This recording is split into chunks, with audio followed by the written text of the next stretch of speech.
O Brasil é conhecido como o país do futebol, mas o que pouca gente sabe é que essa paixão nacional começou de um jeito muito diferente do que se imagina. Antes dos estádios lotados, dos dribles geniais e das conquistas mundiais, o futebol aqui foi símbolo de exclusão, preconceito e privilégio. Um esporte que nasceu restrito a poucos, mantido atrás dos muros da elite, distante do povo que hoje o transformou em identidade nacional. Imagine o contraste.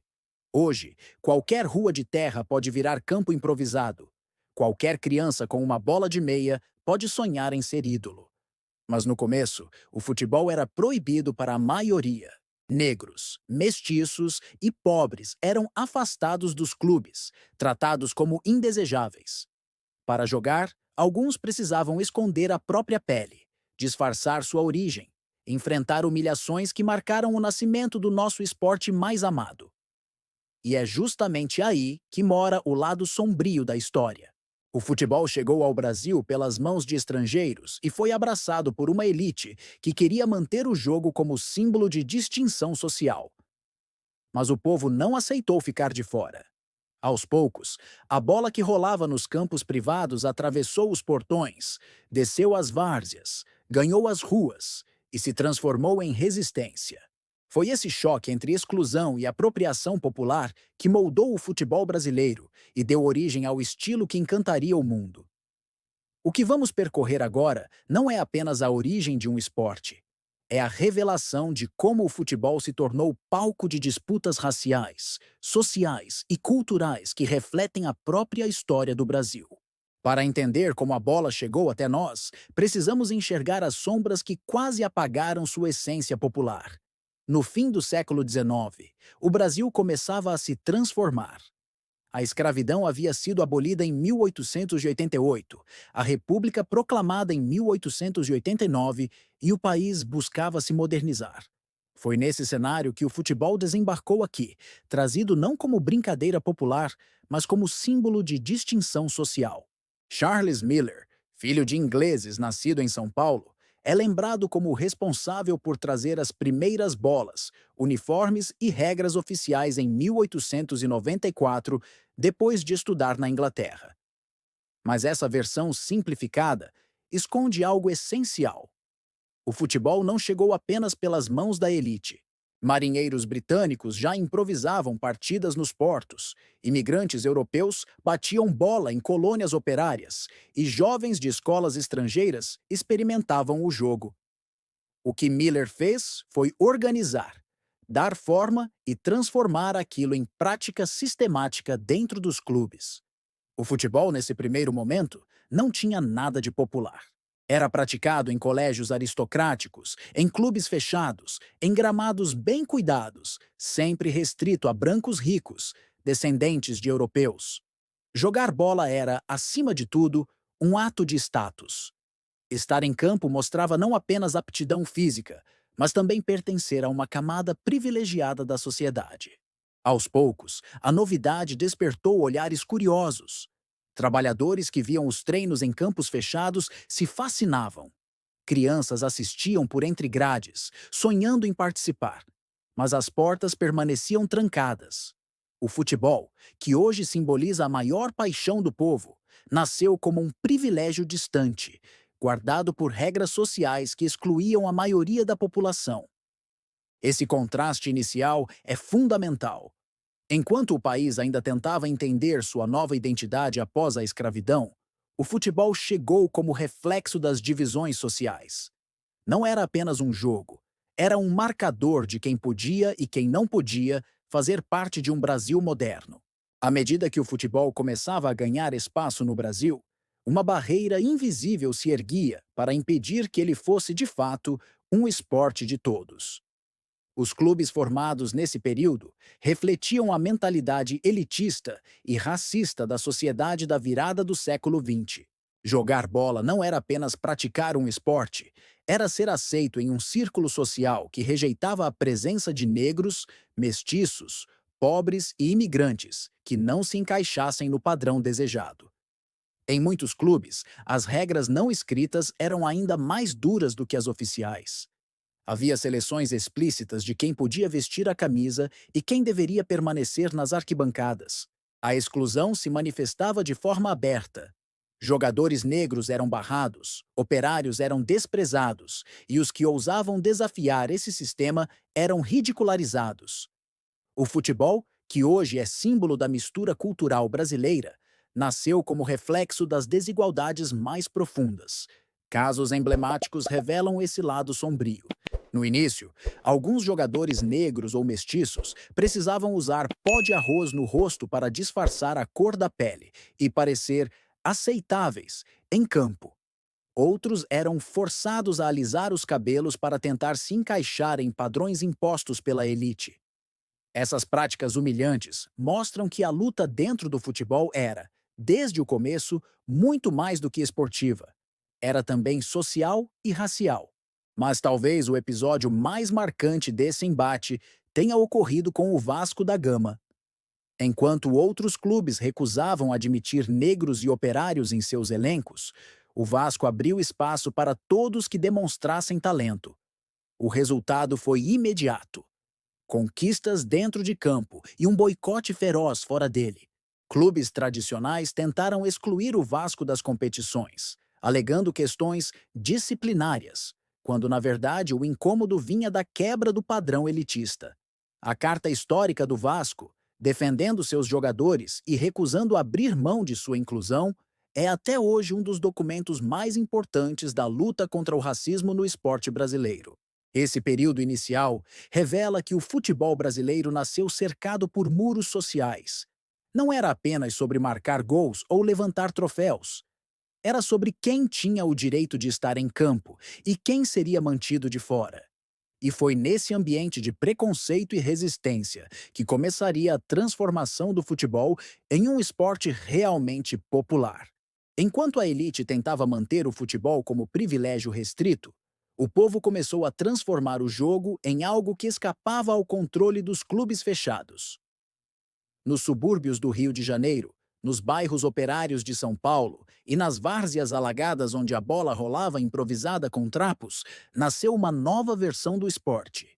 Ali, o futebol não era símbolo de status, era espaço de encontro, de lazer e de identidade. Os trabalhadores que assistiam de fora logo passaram a formar seus próprios times. Padarias, fábricas, oficinas e comunidades inteiras montavam equipes com uniformes improvisados. Cada terreno baldio virava campo, cada bola de meia se transformava em oportunidade. O futebol, que havia começado como espetáculo da elite, escapava pelos portões e descia para as ruas, ganhando a força que nenhuma exclusão poderia conter. Nesse cenário, o jogo se misturava com a cultura popular. A ginga, o improviso e a criatividade, características que mais tarde seriam vistas como essência do futebol brasileiro, nasceram desses campos informais. Jogadores sem formação aristocrática driblavam não apenas os adversários, mas também a rigidez das regras sociais. Era o povo reinventando o futebol à sua maneira. Esse movimento cresceu tanto que se tornou impossível de ignorar. Aos poucos, clubes começaram a perceber que o talento não respeitava cor da pele ou classe social. Os craques surgiam justamente dos lugares que haviam sido marginalizados. A presença popular forçava a abertura de portas que a elite tentava manter fechadas. A invasão dos gramados pela massa trabalhadora não foi apenas um processo esportivo. Foi um ato de resistência social. Foi a afirmação de que o futebol não poderia ser monopólio de poucos. Ao se apropriar do jogo, o povo o transformou, deu ritmo, emoção e identidade própria. E essa mudança não apenas desafiou as elites, mas plantou a semente do estilo que faria o Brasil ser conhecido em todo o mundo. À medida que o futebol se espalhava pelas ruas, várzeas e fábricas, a elite percebia que estava perdendo o monopólio de um jogo que havia tentado preservar como símbolo de distinção. O esporte, que deveria reforçar barreiras sociais, começava a destruí-las. Mas as reações foram rápidas. Clubes tradicionais tentaram estabelecer regulamentos que limitassem a entrada de jogadores vindos das camadas populares, criando critérios de conduta e disciplina que na prática eram filtros sociais e raciais. Essa resistência não era apenas preconceito aberto, era também medo de perder espaço. O talento dos jogadores populares tornava-se cada vez mais evidente, e com ele vinham vitórias que colocavam em xeque a superioridade dos clubes da elite. O caso do Vasco da Gama, boicotado após incluir negros e operários em seu elenco, foi apenas o exemplo mais emblemático de uma disputa que se repetia em diferentes lugares do país. O futebol estava em ebulição, dividido entre manter-se aristocrático ou ceder à força irresistível do povo. Os campeonatos refletiam essa tensão. As ligas controladas pela elite impunham regras excludentes, mas times populares encontravam caminhos para competir. As vitórias conquistadas por esses clubes mostravam que, no gramado, não havia argumento social que sustentasse a exclusão. A bola nivelava todos. E essa verdade, simples e poderosa, minava lentamente a resistência dos que tentavam manter o jogo fechado. Cada gol marcado por um operário, cada drible feito por um jogador negro, cada vitória de um time popular era mais do que um resultado esportivo. Era uma afirmação social. Era a prova de que o futebol pertencia a todos, não apenas a quem tinha sobrenome europeu ou dinheiro para pagar as mensalidades dos clubes fechados. Esse conflito entre elites e massas transformou o futebol em palco de uma disputa simbólica maior, a do Brasil que emergia no século XX, tentando se reinventar entre modernização, desigualdade e identidade. O futebol não era apenas um jogo, era o campo onde se jogava a própria definição de quem podia ser parte da nação. Quando os muros começaram a ruir e o talento popular invadiu os gramados, o futebol brasileiro passou por uma transformação que iria redefinir sua essência. Aquilo que antes era visto como defeito, como falta de disciplina ou de postura correta, se tornou justamente a marca que diferenciaria o Brasil do resto do mundo. A ginga, a improvisação, a habilidade de transformar o jogo em espetáculo nasceram dos campos da periferia, das várzeas encharcadas, das ruas poeirentas, onde crianças chutavam bolas improvisadas. Jogadores negros e mestiços, antes rejeitados ou humilhados, começaram a se destacar de maneira incontestável. Seus dribles desconcertantes e sua criatividade em campo conquistavam vitórias e corações. O que a elite tentou apagar tornou-se impossível de ignorar. O estilo brasileiro, hoje exaltado como arte, nasceu da resistência de quem ousou jogar mesmo quando diziam que não podia. Esse processo não foi apenas esportivo, mas simbólico. O futebol deixou de ser um espaço de exclusão para se tornar a maior expressão da identidade coletiva do país. Ao redor da bola, o Brasil encontrou uma linguagem comum que atravessava cor, classe e origem. O preconceito ainda existia, mas o poder do jogo era maior. A cada gol, a cada título, a cada festa popular, o futebol consolidava-se como orgulho nacional. Essa virada histórica mostra como o futebol se tornou espelho do próprio Brasil. De um lado, carrega cicatrizes da exclusão e do racismo que marcaram sua origem. Do outro, revela a capacidade de transformar dor em estilo, rejeição em beleza, preconceito em vitória. O que era barreira virou símbolo. O que era segregação virou identidade. O Brasil não apenas adotou o futebol, o Brasil reinventou o futebol. E foi essa reinvenção que transformou um esporte importado em paixão nacional, capaz de encantar o mundo e, ao mesmo tempo, refletir nossas contradições mais profundas. Olhando para essa trajetória, o contraste se torna evidente. O futebol, que hoje é celebrado como símbolo máximo de brasilidade, começou como um esporte de portas fechadas, destinado a poucos. Foi marcado por exclusões, por racismo declarado e por tentativas sistemáticas de impedir que o povo se apropriasse dele. Mas foi justamente essa apropriação popular que deu ao jogo sua alma.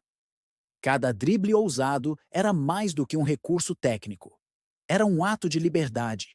Cada gol marcado por um jogador negro em um campo que antes lhe era proibido representava muito mais do que um ponto no placar. Era a vitória simbólica de uma maioria que se recusava a aceitar as regras da exclusão. O futebol virou campo de batalha social, mas também palco de celebração, resistência e reinvenção. Esse é o lado sombrio da história, que raramente aparece quando falamos em títulos mundiais e heróis consagrados. O futebol brasileiro carrega cicatrizes profundas em sua origem, cicatrizes que nos lembram de que nada do que se construiu foi simples ou dado. O país que hoje se orgulha de ser chamado de a pátria de chuteiras só conquistou esse título porque homens e mulheres comuns, muitas vezes humilhados e rejeitados, insistiram em jogar. E talvez seja exatamente essa jornada que explica a intensidade da nossa relação com o futebol. Não se trata apenas de esporte, trata-se de uma história de luta, de resistência e de identidade. O futebol é o retrato do Brasil, cheio de contradições, marcado por desigualdades, mas capaz de transformar dor em arte e exclusão em orgulho. O futebol brasileiro nasceu sob o peso do preconceito e da exclusão, mas foi no encontro com o povo que se transformou em paixão nacional. O que era privilégio da elite tornou-se expressão de identidade coletiva. O que era barreira virou ponte. O que era símbolo de segregação virou orgulho de uma nação inteira. Essa história mostra que o futebol não é apenas um jogo. É um espelho do Brasil, com todas as suas contradições. Foi na luta dos que ousaram ocupar campos que não lhes eram permitidos que surgiram os dribles que encantariam o mundo. Foi na resistência contra o racismo que nasceu o estilo que se tornaria marca registrada de uma nação. Foi no improviso das várzeas que o Brasil descobriu que poderia transformar exclusão em arte. E é por isso que, quando dizemos que o Brasil é o país do futebol, estamos falando de muito mais do que títulos e troféus. Estamos falando de uma conquista popular, de uma identidade forjada contra a vontade de quem tentou apagar sua essência. O futebol brasileiro é grande porque nasceu da luta, porque sobreviveu às sombras e porque se reinventou a cada gol, a cada vitória, a cada coração apaixonado. Se você quer continuar conhecendo o lado oculto e surpreendente da história do esporte, inscreva-se no canal e ative as notificações. Aqui, cada vídeo revela as origens, os conflitos e as transformações que o futebol viveu até se tornar o espetáculo que conhecemos. Porque entender o passado é enxergar, com clareza, por que a bola continua rolando como parte inseparável da alma brasileira.